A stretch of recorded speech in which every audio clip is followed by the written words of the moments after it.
Kahusayan sa trabaho, pagsusukat ng pananampalataya. Alam mo ba na ang kahusayan sa iyong araw-araw na trabaho ay maaaring magsilbing pagsusukat ng iyong pananampalataya? Itinuturo sa atin ng Islam na ang pagsusumikap at katapatan sa trabaho ay nagpapakita ng ating pananampalataya kay Allah. Ang kahusayan ay hindi lamang tungkol sa paggawa ng magagandang bagay, kundi pati na rin sa paraan ng pagsasagawa ng ating mga pang-araw-araw na gawain. Sinabi ni Propeta Muhammad, sumakanya nawa ang kapayapaan na, ang hindi nagpapasalamat sa tao ay hindi nagpapasalamat kay Allah sa pamamagitan ng pagbibigay ng pinakamahusay na pagsisikap sa bawat bagay na ginagawa mo. Maging ito man sa bahay, sa opisina, o sa paaralan, ipinapakita mo ang iyong pagpapahalaga sa mga biyayang ipinagkaloob sa iyo ni Allah. Ang kahusayan sa trabaho ay hindi lamang nagpapahusay sa iyong buhay, kundi nagpapalakas din ng isang komunidad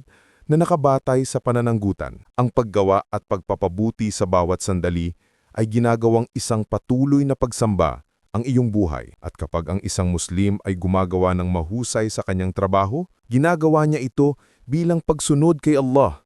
Sa bawat sandali, magtrabaho tayo ng buong lakas at magbigay ng lahat ng ating makakaya sapagkat tayo ay patuloy na naglilingkod kay Allah.